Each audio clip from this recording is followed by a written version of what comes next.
En el tianguis, se me acercó un señor grande, me dio un volante y me preguntó, ¿no has visto a mi Golden Retriever? Sentí que se me hacía galleta el corazón. No, pero si quieres te ayudo a buscarlo. Tenía los ojos súper hinchados, como de tanto llorar. En ese instante sentí que alguien se me acercaba por atrás. Antes de que pudiera reaccionar, unas manos chiquitas me agarraron del cuello y empezaron a ahorcarme. El señor salió disparado, todavía llorando, corriendo por la calle mientras gritaba, ¡No, no, no, no! Aventé como pude al que me atacó y me eché para atrás, tratando de respirar. Era un chavito de unos 12 años, vestido de Boy Scout, que nomás se quedó parado, temblando. Sentía la garganta ardiendo, como si me hubiera tragado vidrios. La gente volteaba a ver. Una señora hasta me grababa con el celular. Ya le iba a quitar el teléfono, cuando de repente llegaron un montón de patrullas y nos rodearon. Sentí que se me iba el alma a los pies. Todo pintaba fatal. Una morra de 14 golpeando a un Boy Scout, sin razón aparente. Me puse a la defensiva de volada. Oficial, él fue el que me atacó. Yo solo me defendí. Los policías bajaron, y hasta parecían celebrando, dándose palmaditas. Uno le puso la mano en el hombro al scout y le dijo, «Bien hecho, hijo. Lo hiciste muy bien. Ese niño intentó matarme». Apenas me salía la voz, toda ronca. «Lo sabemos. Fuiste muy valiente». El poli, bien sonriente. Otro me preguntó, «¿El señor que estaba aquí, viste para dónde se fue?» «Sí, se fue corriendo por esa calle. Pero oigan, su perro está perdido y hay que encontrarlo ahorita. Sube a la patrulla». ¿Para buscar al perro? Nadie me contestó. Solo abrieron la puerta de atrás y se quedaron esperando. Me subí porque, la neta, ¿qué más podía hacer? El chavito que casi me ahorca estaba en otro coche de policía, bien quitado de la pena, sin esposas, como si esto fuera lo más normal del mundo. Arrancaron manejando en friega, rapidísimo. El poli nomás me hacía preguntas raras, como si yo tuviera la culpa por querer ayudar al señor. ¿Cuánto tiempo hablaste con él? Como medio minuto. Solo me preguntó por su perro. ¿Siempre platicas con extraños en los tianguis? Para esas alturas ya me estaban colmando la paciencia. Por eso la gente piensa que solo se la pasan comiendo donas y ya. ¿Van a buscar al perro o qué? Todos se me quedaron viendo como si la loca fuera yo. Y con cada minuto que se iba, sentía que el perro estaba más lejos. Quién sabe si solo asustado, tal vez herido, o hasta cruzando la calle en ese tráfico horrible. ¿El morro está en problemas? ¿El scout?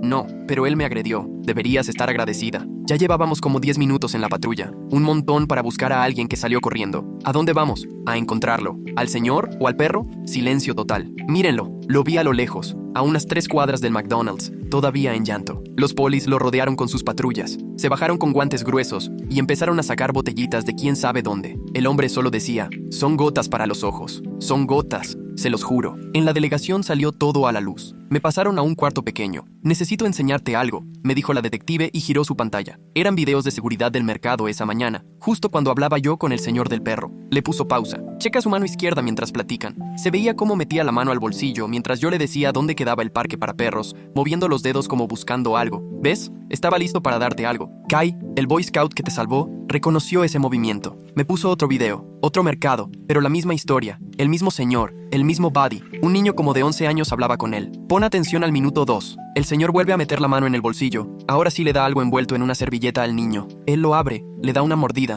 como si fuera una galleta. Caminan juntos hacia el estacionamiento, y de pronto el niño ya va tambaleándose, casi saliéndose del cuadro del video, como si eso lo hubiera tumbado. Ese niño es Kai, hace 3 semanas. Sentí que el estómago se me doblaba. ¿Está bien? No se acuerda de nada de las siguientes 4 horas. Despertó en el bosque, con marcas de cuerda en las muñecas y rasguños por todos lados. Me fue enseñando fotos. Se le veían las marcas bien feas. Desde entonces viene cada fin de semana al tianguis para ayudar a atraparlo. Otra cosa más, dice la detective. Checa tu bolsillo. Metí la mano y saqué un collar rojo, con una plaquita que decía Body. ¿No te acuerdas que él te dio esto? Me empezaron a temblar las manos. Nomás miraba el collar y me temblaba todo el cuerpo. La detective se acercó y me preguntó si quería agua o si le marcaba a mi mamá. Pero yo sentía la garganta tan seca y rasposa, como si hubiera tragado arena. Apenas podía decirle que quería a mi mamá en ese momento. Ella salió a marcarle, y yo me quedé ahí abrazando ese collar rojo con la plaquita de Buddy. 20 minutos me parecieron años, hasta que por fin entró mi mamá corriendo, blanca del susto, como si se le hubiera ido la vida. Me abrazó tan fuerte que casi no podía ni respirar, y ahí sí, por fin solté el llanto, pero de esos que salen del fondo, no solo lagrimitas de susto, sino de esos que te desgarran. La detective regresó y le explicó todo a mi mamá mientras yo seguía en shock. Giró su pantalla y le enseñó el video donde yo aparecía platicando con el señor en el tianguis. Mi mamá me agarraba la mano con tanta fuerza que hasta dolía, viendo cómo el señor metía la mano al bolsillo justo antes de darme la galleta. Sacaron un montón de papeles de víctimas y evidencia para que firmáramos. Mi mamá temblaba más que yo al escribir su nombre en todas partes. La detective nos explicó que tendría que volver mañana a dar la declaración ya descansada para asimilar lo que pasó. Salimos al carro. Mi mamá no dejaba de verme, como asegurándose de que sí seguía ahí. Me preguntó si tenía hambre, pero lo último que quería era comer. Todo el camino me tocaba el hombro o el brazo, como si no creyera que yo era real. Apenas llegamos, corrí a mi cuarto, cerré con seguro porque necesitaba estar un rato solo. Saqué todas mis cosas de los bolsillos y las puse sobre la cama, revisando bien, porque neta, ¿y si me dio algo más y ni en cuenta? En mi mochila solo estaba mi celular, unos envoltorios de chicle, 3 billetes todos arrugados y un ticket de la taquería, pero de todas formas revisé todo 2 veces, nomás para asegurarme. Esa noche, cualquier ruido que venía de afuera de mi ventana me ponía de los nervios. Cada vez que cerraban fuerte la puerta de un carro o ladraba un perro en la cuadra, yo saltaba. No podía dejar de pensar en ese momento en que él se metió la mano a la bolsa, como si la escena se repitiera en mi cabeza sin parar. Ya como a las 3 de la mañana por fin me dormí, pero fue de puro cansancio porque tuve una pesadilla horrible. Soñé que estaba en el bosque, atado de las muñecas con una soga, igualito que le pasó a Kai. Me desperté todo sudado, sin poder respirar bien, y ya de ahí no pude pegar el ojo. Al día siguiente, oí a mi mamá hablando por teléfono con la escuela para decir que no iba a ir, ni ese día ni probablemente al otro. Ella ya había pedido el día en el trabajo, y estaba en la cocina haciéndome hotcakes y huevos, como si fuera sábado, pero yo veía claramente que tenía los ojos rojos e hinchados de tanto llorar. De repente vibró mi celular con un mensaje de Tyler, preguntando dónde andaba y por qué no fui al primer periodo. Me quedé viendo su mensaje un rato largo, tratando de pensar qué decirle, porque ¿cómo le explicas a alguien que casi te secuestran en el mercado por culpa de un loco? Al final solo le puse que estaba enfermo y luego le contaría, aunque ni yo me lo creía. Pero bueno, ¿qué otra cosa podía decirle? Después de desayunar, aunque casi no comí, mamá me llevó otra vez a la estación. La detective nos recibió en la entrada y ahora nos pasaron a un salón más grande, con una mesa larga y sillas que ya no dolían. Me presentó a un señor de traje que se llamaba Carson Matthews, que trabajaba en la fiscalía. Me saludó bien serio, de mano, y se sentó con una carpeta enorme llena de hojas. Nos explicó que estaban armando un caso muy fuerte contra ese tipo, pero que necesitaban que yo contara todo con detalles sobre lo que pasó ese día. Empecé desde el principio, mientras Carson apuntaba en una libreta amarilla. Recuerdo que el señor estaba tan mal que tenía toda la cara roja, hinchada y empapada de tanto llorar cuando se me acercó. No dejaba de sonarse con la mano, y la voz le temblaba cañón cuando preguntó por su perro. Me acordé que su mano izquierda iba y venía a la bolsa de su chamarra, y que movía los dedos adentro como inquieto. Carson me preguntó exactamente qué palabras usó, y fue difícil recordarlo, porque todo fue rapidísimo. La detective sacó de debajo de la mesa una bolsa de plástico con el collar rojo adentro. Traía una etiqueta blanca con unos números escritos en plumón, y me explicó que lo iban a analizar para buscar huellas o restos de alguna sustancia. El collar, ahí adentro, se veía más pequeño que como lo recordaba en mi bolsa, y la plaquita de metal con el nombre Body estaba para arriba, y se leía perfectamente. Carson me pidió que repasara varias veces el tiempo, y tuve que ponerme a pensar bien cuánto hablé con el señor antes de que llegara el Boy Scout. De repente, me vino a la mente un olor raro cuando el señor se me acercó. Su chamarra tenía un olor súper fuerte, como entre medicina y algo dulce, tipo vainilla o galletas. La detective anotó eso inmediatamente y dijo que otros niños también habían mencionado ese olor. Luego abrió la laptop y nos mostró videos de seguridad de otros mercados, en otros pueblos. En el primer video se veía al mismo señor hablando con una chava, más o menos de mi edad, llorando y señalando como si buscara algo. Otra vez, su mano iba directo a la bolsa justo cuando la chava le decía que no con la cabeza. El segundo video era con un niño más chico, donde sí logró sacar algo envuelto en una servilleta, pero la mamá llegó a tiempo y se lo llevó antes de que pasara algo. Carson cerró la carpeta y miró súper serio a mamá y a mí, diciendo que ya no podíamos ayudar más en la investigación porque ahora tenían que protegerme y asegurarse de que yo pudiera testificar sin broncas. Mamá asintió y me agarró la mano debajo de la mesa. Sentí cómo le temblaba. Salimos de la estación como al mediodía. Mamá no dijo ni una palabra en todo el camino de regreso, pero yo veía sus nudillos bien blancos de tanto apretar el volante. Apenas entramos a la casa, me soltó todo un speech de nuevas reglas, que ya no podía ir solo a ningún lado, que le tenía que avisar exactamente dónde estaba cada segundo, y me prohibió de plano volver a cualquier mercado en mucho tiempo. Yo sabía que tenía miedo, pero sentía que ahora estaba encerrado en mi propia casa. Me pidió el número de Tyler y el de su mamá, y me advirtió que iba a estar llamando para checarme si iba a su casa. Esa noche, el celular de mamá vibró con un correo de la detective y me enseñó la pantalla. Era un documento oficial que decía que el collar ya estaba en el laboratorio estatal para análisis. Tenía 6 firmas diferentes abajo y sellos marcando la hora exacta en que cada persona había tocado la evidencia. Mamá guardó el correo en una carpeta especial en el celular y le puso el número del expediente que le dio la detective. Al día siguiente fui a la escuela como si nada, pero en el primer periodo llegó el asistente de oficina a sacarme del salón. Rowan Schneider me estaba esperando en la oficina de la consejería con cara súper preocupada. Dijo que la directora quería asegurar que yo tuviera apoyo después de todo lo que pasó y me propuso vernos 2 veces a la semana para platicar cómo me sentía. La neta, no tenía nada de ganas de andar contando mis cosas al orientador, pero como mamá ya había dicho que sí, ni cómo zafarme. Rowan me dio una hoja para identificar emociones y un pase para salir del salón si necesitaba hablar con alguien. 2 días después, en la cena, la detective volvió a llamar. Solo escuchaba a mi mamá diciendo cosas como «no puede ser» y «¿es en serio?». con unos ojos enormes. Cuando colgó, me contó que al revisar la casa del tipo, encontraron 17 collares de perro más en una caja dentro del closet. Todos decían Buddy, pero eran de diferentes colores y tamaños. Parecía que los había conseguido por todos lados. La detective dijo que eso confirmaba que llevaba mucho tiempo en lo mismo, y seguramente había más niños allá afuera que nunca contaron nada. Esa noche volvió a sonar el celular de mamá, y cuando vio quién era, se puso furiosa. Era Whitney Solís, la reportera, que dejó 3 mensajes de voz pidiendo una entrevista sobre la historia del héroe Boy Scout, que todo el mundo comentaba. Mamá los borró todos sin oírlos, y me dijo que si algún reportero llegaba a la escuela, me fuera directo a la oficina. Dijo que no íbamos a hablar con ningún medio, ni por error, porque ya teníamos suficiente con lo nuestro como para que todo el pueblo se metiera. 3 días después, Carson nos llamó para que fuéramos a su oficina en el centro y nos explicó todo lo que se venía. Mamá me manejó después de que comimos, y ya en la sala, una bien grande con mesa de madera, Carson sacó una carpeta gruesísima llena de papeles. Fue poniendo los documentos sobre la mesa y empezó a decirnos cómo iba a ser todo el proceso legal, señalando formularios y fechas límite, mientras mi mamá no dejaba de tomar apuntes. En un momento me miró directo y soltó que el abogado defensor iba a tratar de hacer ver que el señor era solo un viejito medio perdido que andaba buscando a su perro, como si yo estuviera exagerando todo el asunto. Mi mamá se puso tan roja que hasta pensé que iba a explotar y empezó a discutir, pero Carson alzó la mano y le explicó que así son los defensores. Siempre buscan la manera de meter dudas para que su cliente no salga tan mal parado o que hasta pueda irse libre. Al día siguiente por la mañana, mi mamá me llevó a ver a Adeline Crow a unas oficinas cerca del hospital. Adeline tenía el pelo corto, gris, y hablaba tan tranquilo que de inmediato me quitó lo nervioso. Me sentó en una silla grande y me enseñó a respirar contando hasta 4 mientras inhalaba, sostener otros 4 y luego soltar el aire igual, despacito y contando. Practicamos tanto que ya después lo hacía sin pensar. Me dijo que cada vez que sintiera esa ansiedad,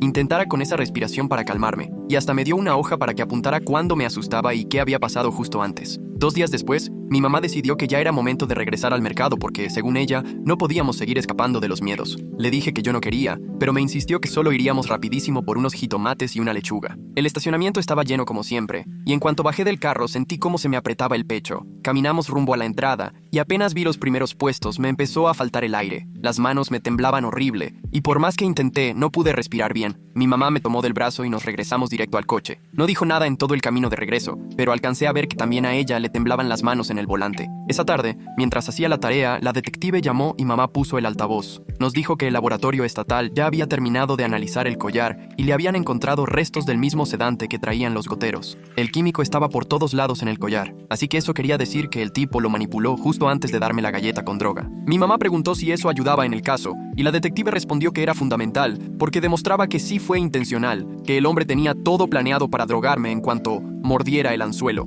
Dijo que haría llegar el reporte oficial del laboratorio para que Carson pudiera usarlo en el juicio. El sábado en la mañana tocaron la puerta, y era una señora, con un niño de mi edad, que nos dijo que era la mamá de Kai y que si podían pasar un momento. Mamá los hizo pasar a la sala y les sirvió café, mientras Kai y yo solo nos quedamos ahí viéndonos, sin saber bien qué decir. Su mamá nos sugirió que nos fuéramos a mi cuarto a platicar, y ya arriba nos sentamos en mi cama como 5 minutos antes de que por fin él hablara. Me contó que despertó en el bosque, con las muñecas lastimadas y que desde que comió la galleta no se acuerda de nada. Yo le conté que el collar apareció en mi mochila y que ni supe en qué momento ese señor lo metió ahí. Comparando notas, vimos que a los dos nos dijo exactamente el mismo cuento, palabra por palabra, con la historia triste del dichoso perrito perdido Buddy. De repente, Kai dijo que ponerle de nombre Buddy era toda una jugada, porque a cualquiera le daría ganas de ayudar a buscar un perro perdido, más con un nombre tan amigable. Según él, seguro el hombre pasaba horas frente al espejo practicando su lloriqueo y toda su actuación para que le saliera creíble. Hablamos como otra hora de todo lo que esto nos dejó en la cabeza, y honestamente me alivió saber que alguien más me entendía. Esa noche, Carson llamó después de la cena y se notaba que estaba preocupado.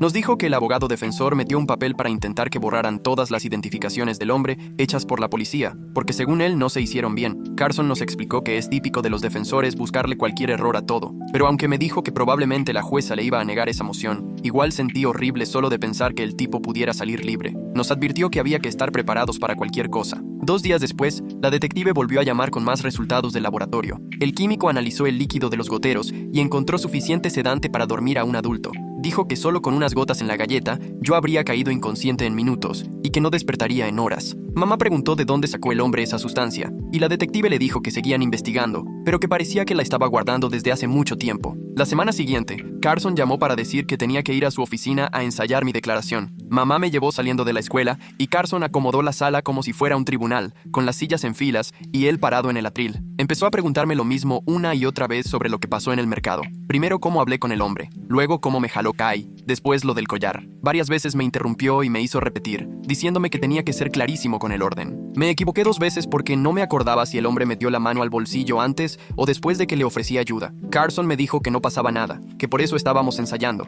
pero aún así yo me sentía burro por no tener todo exacto en la mente. El lunes, en la escuela, iba rumbo a la cafetería cuando un chavo de mi clase de mates dijo algo de que me había pegado uno disfrazado de scout. No tuve ni chance de contestar porque la maestra salió de la nada, le dijo que se fuera a la dirección y luego me vio y me advirtió que si cualquier otro me molestaba por lo que pasó, le avisara de inmediato. 3 días más tarde, estaba en la cocina haciendo tarea cuando escuché a mi mamá al teléfono en la sala, hablándole bajito a mi abuela sobre tener que pedir más días en el trabajo. Aunque trataba de que no la oyera, la escuché decir que ya casi no tenía vacaciones, que todo se le fue en citas mías, y que no sabía cómo iba a pagar las cuentas si tenía que pedir días sin sueldo. Sentí feo en el pecho nada más de oírla, porque me di cuenta de que todo este desastre nos tenía contra la pared, gastando todo el ahorro y complicándonos la vida. Ese mismo día la detective volvió a llamar en la tarde, justo mientras mamá andaba en el súper, y me soltó algo que me dejó la sangre helada. Resulta que el señor llevaba 15 años entrenando a niños en la unidad deportiva y jamás había habido una sola queja en su contra. Por eso, cuando salió todo esto, los papás no daban crédito, porque sus hijos habían estado solos con él infinidad de veces. Dijeron que ya estaban contactando a todas las familias que habían tenido a sus hijos en sus equipos, pero hasta ese momento nadie había reportado nada raro, lo cual lo hacía aún más inquietante, porque significaba que todo este tiempo había pasado desapercibido. Un par de días después, regresé a terapia con Adeline para procesar por tercera ocasión lo que pasó en el mercado, cuando de pronto algo raro me sucedió. Mientras describía la escena de cuando el señor lloraba por su perro, de la nada sentí una presión rara en mi hombro izquierdo, como si alguien estuviera parado justo detrás de mí, aunque no había nadie. Mi cuerpo se tensó al instante y Adeline lo notó enseguida. Me explicó que es súper común que, después de un trauma, el cuerpo guarde recuerdos que la mente bloquea. Me pidió que cerrara los ojos y me enfocara en esa sensación, y entonces caí en cuenta de que, en realidad, el hombre sí me había tocado el hombro cuando me hablaba, pero lo tenía completamente olvidado. En la noche, Kai me mandó un montón de fotos a mi cel. Al principio me rehusé a verlas, pero después las abrí. Eran imágenes de sus muñecas de hace 3 semanas, llenas de marcas profundas de soga que le daban toda la vuelta, como si hubiera estado atado por horas. Las heridas ya casi sanaban, pero las cicatrices todavía se notaban cañón, y me dio un coraje enorme imaginar por todo lo que le hizo pasar ese tipo. Le contesté que no se preocupara, que íbamos a asegurarnos de que ese sujeto pagara por todo lo que hizo, y Kai solo me respondió con un emoji de pulgar arriba. Al día siguiente, Carson llamó temprano y nos dio la noticia de que la jueza ya había firmado la orden de restricción para que el hombre no pudiera acercarse a ningún tianguis, escuela, parque o cualquier lugar donde hubiera niños. Mi mamá luego me enseñó algunos comentarios de gente en internet quejándose porque, según ellos, le estaban pisoteando sus derechos y diciendo que ni siquiera lo habían declarado culpable aún, pero la verdad a mí ni me importaba lo que opinaran esas personas si yo sabía muy bien lo que él había intentado hacer. En la escuela anunciaron que habría una junta de seguridad comunitaria el jueves por la noche, y aunque yo no tenía ánimos de ir, mi mamá me llevó a fuerzas. El gimnasio estaba llenísimo de padres, y cuando abrieron el micro para comentarios, mi mamá se puso de pie y dijo que necesitábamos más seguridad en los eventos públicos, como detectores de metales y cámaras en todas partes. Más o menos la mitad de los presentes le aplaudieron, pero la otra mitad la miró como si estuviera loca, y hasta un señor gritó que no podíamos vivir con miedo. Mi mamá se sentó toda apenada y roja, pero me apretó la mano y yo se la apreté de vuelta porque sentí mucho orgullo de verla defendernos. Carson ya nos había advertido que la audiencia preliminar iba a estar dura, pero yo no tenía idea de lo fuerte que se iba a sentir estar ahí. Llegamos temprano y tuvimos que esperar un buen rato en el pasillo junto con más gente. Yo no dejaba de secarme el sudor de las manos en los jeans. Cada vez que veía pasar a alguien trajeado pensaba que era del equipo de la defensa y cualquier ruido me sobresaltaba. Por fin nos llamaron para entrar y todo se puso bien formal. El secretario se paró y leyó el número del caso con voz fuerte, mientras la jueza, sentada tras un escritorio de madera enorme, nos veía desde arriba. Su voz era tranquila pero imponente y eso le daba todavía más peso a todo. Fue justo entonces que lo vi, sentado del lado de la defensa, con ropa bien puesta y el pelo peinado, nada que ver con lo destrozado que se veía llorando en el mercado. Ni siquiera se dignó a voltearme a ver, pero yo no podía dejar de mirarlo, preguntándome cómo puede alguien fingir ser tan normal cuando por dentro es un verdadero monstruo. Cuando tocó mi turno de declarar, Carson me pidió que relatara todo, paso por paso, empezando por cómo el señor lloraba por su perro. Me enfoqué en explicar que mientras platicábamos, él metió la mano al bolsillo y que después encontré el collar del perro, aunque no recordaba que él me lo hubiera dado. Carson sacó la bolsita con el collar rojo y me pidió que buscara la placa que decía Buddy. Lo hice, aunque al verla otra vez las manos me temblaban horrible. El abogado de la defensa se levantó y quiso meter el tema del niño scout, intentando hacerme ver como si yo hubiera atacado a un chavito inocente a lo tonto. Hice mi mayor esfuerzo en mantenerme tranquilo y les expliqué que yo solo quería ayudar a buscar un perro perdido y que si no fuera por Kai, que se dio cuenta de lo que pasaba, a mí me hubiera ido peor. El abogado seguía insistente, preguntando que si era normal que yo me pusiera violento con niños más chicos o que si tenía problemas de ira, pero Carson refutó, y la jueza le pidió que cambiara de tema. Cuando por fin pude bajarme del estrado, sentí las piernas de gelatina y mi mamá me agarró del brazo para que no me fuera de boca al regresar a nuestro lugar. Después subió la perito del laboratorio y empezó a mostrar unas tablas con los resultados de los exámenes de las gotas para los ojos. Ella señalaba números en sus papeles y explicaba que la cantidad de sedante en los frascos era absurdamente alta, que con una sola gota podrías noquear a un adulto y que en las galletas había todavía más. Dijo que alguien de mi tamaño se hubiera desmayado en minutos y hasta pudo haber dejado de respirar. La jueza no paraba de hacer anotaciones frenética en su libreta y le pedía al perito que repitiera varias cosas sobre las dosis. Cuando escuchó la palabra fatal, mi mamá me apretó la mano y sentí cómo se le puso tenso todo el cuerpo. Ya que el perito acabó de explicar la parte técnica, le tocó pasar a Kai y se me hizo un nudo en el estómago al verlo caminar al frente. Se veía bien chiquito en su uniforme de scout y apenas se le escuchaba la voz. Carson solo le preguntó cosas sencillas de cómo identificó las acciones del señor, por lo que ya había vivido 3 semanas antes y no tuvo que contar todo lo feo que le pasó, así que descansé un poco. Nomás explicó cómo vio que el tipo metía la mano al bolsillo y entendió lo que estaba a punto de pasar. Cuando terminó, me volteó a ver antes de regresar a su lugar y yo le asentí con la cabeza. Él me contestó igual y ya sentado noté que su mamá lo abrazó fuerte. El abogado de la defensa intentó preguntarle más cosas, pero la jueza lo detuvo diciendo que el niño ya había pasado por suficiente. Al terminar los testimonios, la jueza pidió un receso para revisar todo antes de decidir. Nos quedamos esperando en el pasillo, lo que se sintió como horas, hasta que por fin nos llamaron otra vez. La jueza comentó que había pruebas de sobra para llevar el caso a juicio y puso una fianza altísima, con condiciones súper estrictas. Al hombre le iban a poner un brazalete electrónico en el tobillo y no podía ni acercarse a lugares públicos donde hubiera niños. Carson nos alcanzó afuera del juzgado y nos dijo que eso era algo muy bueno, porque la jueza pudo haberle puesto una fianza mucho más baja. Esa noche, mientras hacía tarea, a mamá le habló el detective para avisarnos que alguien filtró nuestra dirección en internet. Mamá se asomó por la ventana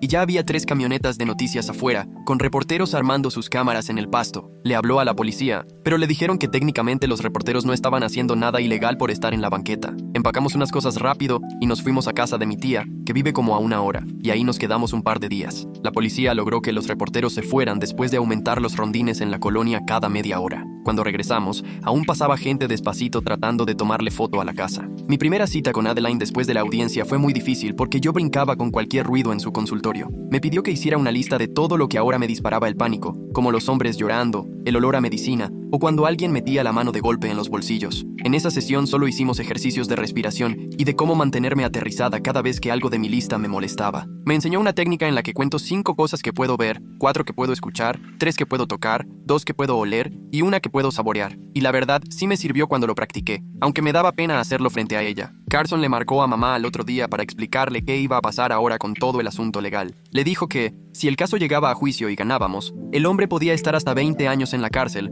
pero también existía la posibilidad de que lo dejaran ir. Si aceptábamos un acuerdo, se aseguraban por lo menos 10 años, pero mamá quería que le dieran el tiempo máximo posible. Yo, la verdad, solo quería que ya se terminara todo para dejar de pensar en ese tema diario. Carson nos dijo que teníamos tiempo para decidir y que nos íbamos a ver otra vez en una semana para platicar. 2 días después, la detective nos llamó para decirnos algo que me puso la piel de gallina. Otras 3 familias contactaron la línea de denuncia después de ver las noticias, reportando encuentros sospechosos en los tianguis el año pasado. Todos contaron historias muy parecidas sobre un hombre llorando que buscaba a su perro Buddy. Ella hasta se disculpó por cómo me trataron los policías al principio y explicó que tenía que ser así para proteger la investigación encubierta. No podían arriesgar a que Kai se quemara ni a que el hombre supiera que lo vigilaban. Aún así, yo seguía enojada, pero al menos ya entendía por qué actuaron como si yo fuera la del problema. Ir a la escuela se me empezó a complicar un chorro, porque ni podía poner atención a los maestros. Mi mente se la pasaba en el juzgado, con la cara del hombre, o pensando a cuántos más había querido lastimar. La directora me mandó llamar a su oficina, y me ofreció hacer medio horario y estudiar por mi cuenta el resto del semestre. Iría en la mañana, y las tareas las haría en casa por la tarde, lo cual me pareció perfecto. Mamá tuvo que firmar un montón de papeles, pero aceptó porque prefirió eso a que reprobara por no poderme concentrar. Whitney Solís hizo un reportaje enorme en el periódico sobre la falta de seguridad en los tianguis y nunca puso mi nombre. Entrevistó a varios vendedores, quienes decían que de plano se necesitaban más cámaras y hasta guardias caminando por ahí. Ese reportaje logró que los organizadores del mercado cambiaran algunas cosas porque pusieron reglas nuevas de seguridad. Mamá me enseñó el recorte y me dijo que por lo menos algo bueno había salido de todo este relajo. Ese fin de semana tuve mi primer pleito fuerte con mamá desde que empezó todo, porque yo quería ir caminando a casa de Tyler, que está a 3 cuadras, y ella necia con que tenía que llevarme en coche. Nos aventamos como 20 minutos discutiendo, ella diciéndome que no era seguro y yo que no podía vivir encerrada toda mi vida. Al final llegamos a un trato. Sí me podía ir caminando, pero tenía que avisarle por mensaje cuando llegara y cuando saliera. 3 días después, mamá me llevó a la cafetería de la escuela, donde como 40 papás estaban poniendo sillas plegables en círculo. Olía a pizza vieja combinado con líquido para trapear. Una señora con portapapeles estaba repartiendo chalecos amarillos que decían «Voluntario de Seguridad del Mercado» en la espalda. Mamá agarró 2 lugares cerca de la entrada, y mientras yo le avisaba a Tyler por mensaje que iba a estar aburrida mínimo 1 hora ahí. La organizadora explicó que los voluntarios iban a caminar en pares por el tianguis cada sábado y domingo. Nos enseñó un mapa con zonas en rojo, y les tocó a cada pareja una zona para vigilar. Los papás preguntaban sobre radios, qué hacer en emergencias, y si debían intervenir o solo llamar a la policía si veían algo raro. A mamá y a mí nos apuntó en el primer turno, de 8 a 10 de la mañana, así que, aunque nos tocaba levantarnos bien temprano en fin de semana, por lo menos acabábamos antes de la hora de la comida. Nos dieron tarjetitas de plástico con señales de alerta y los teléfonos del mercado y de la policía local. Ver a todos esos adultos moviéndose por algo que casi me pasa a mí, sí me puso el pecho apretado, pero también me dio algo de orgullo. Carson le marcó a mamá mientras cenábamos comida china recalentada la noche siguiente y puso la llamada en altavoz. Nos contó que el laboratorio estatal ya terminó de analizar todo lo que encontraron en el carro del hombre y hallaron migajas de galleta debajo del asiento que dieron positivo al mismo sedante de las gotas para los ojos. También encontraron media galleta envuelta en una servilleta en la guantera con suficiente droga para dormir a alguien. Esto era clave porque confirmaba que él ya traía las galletas listas, así que no era cierto que solo tenía gotas para alergias, como decía su abogado. Los del laboratorio incluso ligaron la servilleta con las del restaurante que está cerca del tianguis, lo que les ayudó a armar más el caso. Mamá no dejaba de asentir y hacer anotaciones atrás de un menú mientras yo solo jugaba con el arroz, sintiéndome fatal. Y 2 semanas después, otra vez sonó el teléfono. Carson llamó de nuevo, pero esta vez se le notó mucho más serio. La defensa lo contactó para proponerle un trato. El hombre aceptaría todos los cargos y le darían 12 años de prisión. Además tendría que registrarse de por vida como agresor sexual y jamás podría acercarse a escuelas, parques o lugares donde hubiera niños, sin importar si en algún momento salía. Carson nos explicó que, si llevábamos el caso a juicio y ganábamos, podría recibir hasta 20 años, pero siempre existía el riesgo de que el jurado no lo encontrara culpable o le bajara la sentencia. Mi mamá quería pelear hasta obtener la pena máxima, pero Carson insistió en que era mejor asegurar 12 años a arriesgarnos en un juicio donde cualquier cosa podía pasar. Nos dio 1 semana para pensarlo y dijo que haría una llamada grupal con las otras familias para que todos pudiéramos hablarlo juntos. Ese viernes en la tarde, nos sentamos alrededor de la laptop de mi mamá, esperando a que empezara la videollamada. La familia de Kai fue la primera en entrar, y su mamá se veía agotada y con unas ojeras marcadas. Luego se conectaron otras 2 familias, cuyos hijos tenían una edad parecida a la mía, y se notaban igual de incómodos que yo. Todos nos presentamos, y Carson volvió a explicar el trato, lo del tiempo en la cárcel, el registro, la libertad condicional supervisada, todo. La mamá de Kai fue la primera en hablar, y dijo que lo único que quería era cerrar este capítulo, para que Kai pudiera seguir adelante y no tuviera que testificar. Una de las otras mamás estuvo de acuerdo, mencionando que su hija ya tenía pesadillas solo de pensar que podría verlo de nuevo en el juzgado. La otra familia prefería una condena más larga, pero entendían el riesgo de ir a juicio. Después de 1 hora de conversación, todos coincidimos en que era mejor tomar los 12 años seguros que jugárnosla con el jurado. Carson nos avisó que le diría al abogado defensor que aceptábamos y que la audiencia para formalizar el acuerdo sería el mes siguiente. Esa semana, Adeline se reunió conmigo 2 veces para trabajar en mi declaración de impacto a la víctima.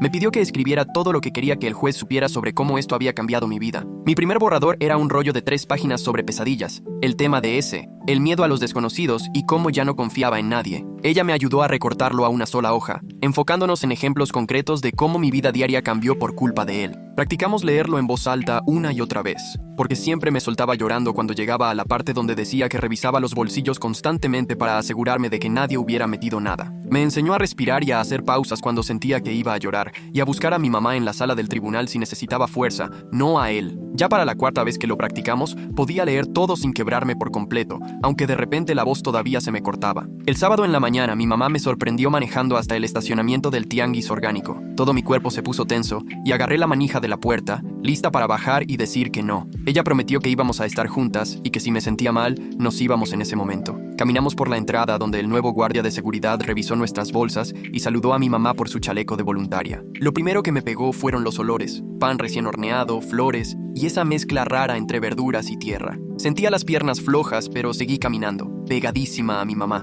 tanto que de repente la chocaba sin querer. Le estuve mandando mensajes a Tyler a cada rato y le envié fotos de los puestos por los que pasábamos, como para demostrar que de verdad estaba ahí. Recorrimos todo el mercado en 20 minutos, sin comprar nada, solo dando la vuelta para comprobarme que sí podía. Cuando volvimos al coche, mi mamá me apretó la mano y ahí me di cuenta de que casi no había respirado en toda la caminata. Ya la mañana de la audiencia, yo tenía las manos tan sudadas que todo el tiempo me las estaba limpiando en los pantalones de vestir. El juzgado estaba llenísimo de reporteros, guardias y todas las familias del caso. Tuvimos que pasar por detectores de metal y esperar en una sala especial hasta que nos llamaron. El juzgado era más chico de lo que imaginaba, todo de madera oscura y con bancas incómodas. El hombre entró con el overol naranja y esposas, y ya ni se parecía a la persona que vi llorando en el mercado. Cuando llegó mi turno de leer la declaración, caminé hasta el podio con las piernas temblando. Apenas arranqué, la voz se me quebró, pero seguí leyendo, viéndolo directo mientras contaba sobre las noches sin dormir, los ataques de pánico y cómo ya no podía ayudarle a nadie porque el miedo me paralizaba. Hablé de Kai y de los demás chavos, y de cómo todos íbamos a cargar con esto el resto de la vida por lo que él nos hizo.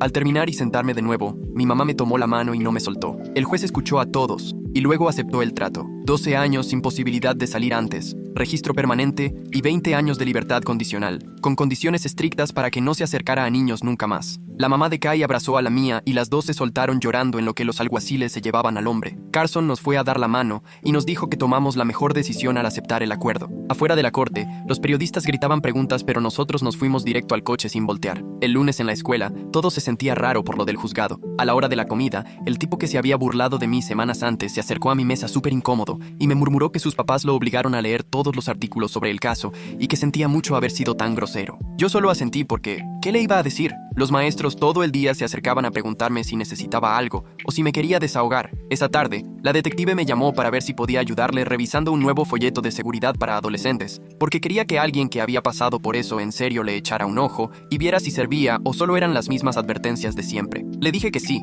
porque a lo mejor así podía evitar que a otro le pasara lo que a mí. Pasaron 2 semanas y Adeline bajó nuestras citas a una vez por semana porque ya casi no tenía pesadillas y dormía bien. Todavía me sorprendía a mí misma dándome golpecitos en los bolsillos cada vez que pasaba cerca de algún desconocido, con la sensación rara de que algo no debería estar ahí, pero al menos los ataques de pánico fuertes, esos en los que sentía que me ahogaba, ya solo aparecían muy de vez en cuando. Mi mamá también se dio cuenta de que yo estaba mejor y un sábado en la mañana me dio el casco de la bici y me dijo que podía ir sola a la tiendita de la esquina, con la condición de que regresara en 15 minutos y le mandara un mensaje cuando llegara. El trayecto en realidad fue cortísimo, como de 3 minutos, pero para mí esos 3 minutos pedaleando sola por la calle se sintieron enormes, como si estuviera recuperando un pedacito de la vida de antes. Eso sí, no dejé de voltear a cada cochera y se me temblaban las manos en el manubrio. El martes llegó la carta de Carson, con todo y su sello oficial, agradeciéndonos la cooperación y diciendo que el caso ya estaba cerrado y el tipo encerrado. Mi mamá fue directo a la tienda de manualidades, le compró un marco bonito y la colgó justo en el pasillo junto a mis fotos de la escuela, lo cual siempre me pareció medio raro,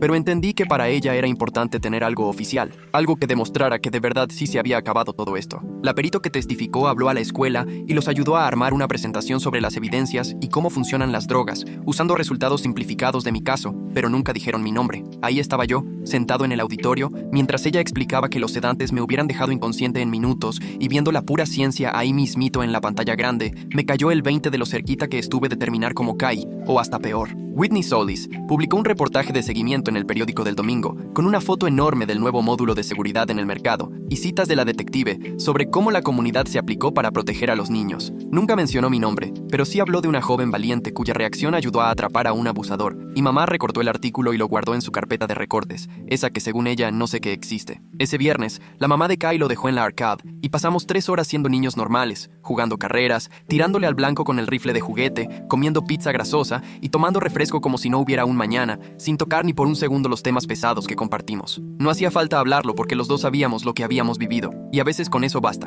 con estar con alguien que entiende, sin tener que dar explicaciones. La detective me llamó la semana siguiente para decirme que tenía que ir a firmar el último papel, aceptando que el collar se iba a quedar ahí, guardado como prueba permanente en el expediente cerrado. Y ahí estaba yo, en ese cuarto frío de evidencias, viendo la bolsa sellada con el collar rojo adentro y sabiendo que iba a quedarse guardado en una caja para siempre. Pero la verdad es que eso me hizo sentir más tranquilo, como si esa parte del problema al fin estuviera donde debía estar. Ya habían pasado 3 meses desde aquel día en el mercado, y sí, Todavía me ponía nervioso. Cuando alguien desconocido se me acercaba mucho en la tienda, o cuando veía a hombres grandes caminando solos por la calle, sabía que nunca iba a volver a ser ese niño que ayudaba a buscar perritos perdidos. Pero mis calificaciones ya estaban en 8 otra vez. Regresé al equipo de básquet, y ahora por fin podía dormir toda la noche sin sobresaltarme. El detective nos contó que le dieron 12 años, o sea que yo voy a tener 26 antes de que ese hombre siquiera pueda pensar en salir. Mamá todavía me acompaña más a todos lados que antes. Y Adeline dice que eso de revisar los bolsillos probablemente jamás se me quite, pero tengo amigos que saben lo que pasó y no me ven diferente. Hay adultos que me creyeron y lucharon por mí,